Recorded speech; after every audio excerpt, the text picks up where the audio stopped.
તંત્રની બેદરકારી નિર્દોષોનો ભોગ લેશે। મહુદાના ઉંદ્રામાં જર્જરિત પાણીની ટાંકી એક તરફ નમી પડતા સ્થાનિકો ભયના ઓથા હેઠળ જીવવા મજબૂર।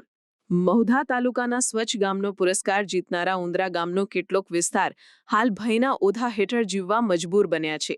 ઉંદ્રાના ખ્રિસ્તી ફળીઓ અને રોહિતવાસના કેટલાક મકાનો પર ગામની પાણીની જર્જરિત ટાંકી ગમે ત્યારે તૂટી પડે તેવી સ્થિતિમાં છે।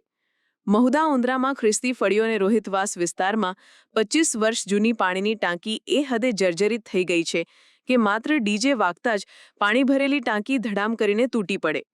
આ વિસ્તારમાં 200 જેટલી વ્યક્તિઓ રહે છે તેમજ આ જ વિસ્તારમાંથી ઉંદ્રાના પરા વિસ્તારમાં તેમજ અમરસિંહની મુવાડીમાં જવાનો રસ્તો છે। આ જ રસ્તે રોજ 500થી વધુ વ્યક્તિઓ અવરજવર કરે છે, જેમાં ખૂબ જ મોટી સંખ્યામાં બાળકો પણ શાળા કે કોલેજમાં આ જ રસ્તેથી પસાર થાય છે। ગયા અઠવાડિયે જ પાણીની ટાંકીનો લોખંડનો દાદરો પડ્યો હતો।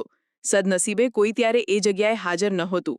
હજી પણ ટાંકીનો કેટલોક ભાગ હવામાં લટકે છે, જે ગમે ત્યારે કોઈનો જીવ લેશે। હું રેવાભાઈ ધોળાભાઈ, ગામ ઉંદ્રા, તાલુકો મહુધા। મારા ઘરની ઉપર ટાંકી નમેલી છે અને એની લેખિતમાં રજૂઆત અહીં પંચાયતમાં કરેલી છે। હજુ કોઈને કશું એની કાર્યવાહી કરેલ નથી। આ ટાંકીની હાલત બહુ જ ખરાબ ને જર્જરિત હાલતમાં છે, ગમે ત્યારે પડી જાય તેવી છે।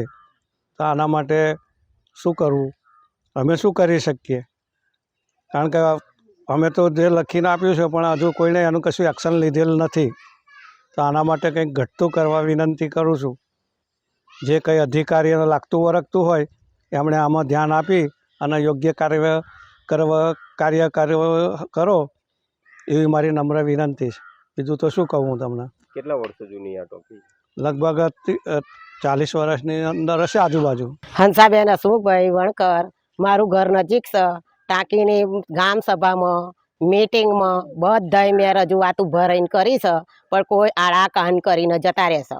હવે એમને હું રૂબરૂ બોલાવી લાવીશ તો કશું ધ્યાન લેતા નથી। સભ્ય તો આવી જોઈ અને એક્ટિવા લઈને કોર્ટમાં જતો રહેશે। એટલે મારે હવે અરજીઓ તો જેટલી કરી છે પણ કોઈ ધ્યાન લેતું નહીં। મારે હાડકા, કબૂતરની અગાર, પછી પોપડા પડે છે। છોકરા રહીને 50-60 છોકરા અમારા રમે છે તો કશું ધ્યાન નહીં લેતા।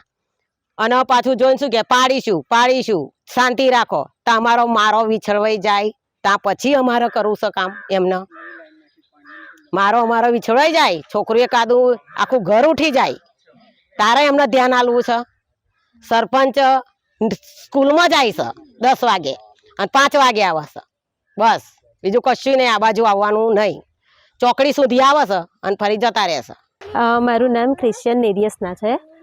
હું ઉંદ્રાની વતની છું અને મારું ગામ આ ટાંકી, મારું ઘર છે એ ટાંકીની જોડે જ છે, બરાબર। આ ટાંકી 2022માં અહીંના જે સભ્ય છે એમણે અરજી આપી હતી પણ એનું કશું હજુ થયું નહીં। અને ટાંકીમાં જે પાણી આવે છે એ પાણીમાં કબૂતરના હાડકા, કબૂતરના પીંછા, એના ઈંડાના ફોતરા બધું જ આવે છે। કેટલી વખત રજૂઆત કરી પણ કશું જ કોઈ કરતું નહીં। હમણાં ગયા ચોમાસામાં આ ઉપર જે લોખંડ દેખાય છે ને એ લોખંડ પડેલું, હમણાં અઠવાડિયા ઉપરથી બધું પડ્યું હતું નીચે।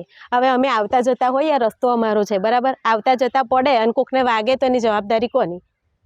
સરપંચ જે છે, સરપંચ બેન છે, એમના હસબન્ડ આ જ્યારે પડ્યું ને ત્યારે સવારે આવીને જોઈ ગયા, પછી કોઈ આવ્યું નહીં હજુ સુધી।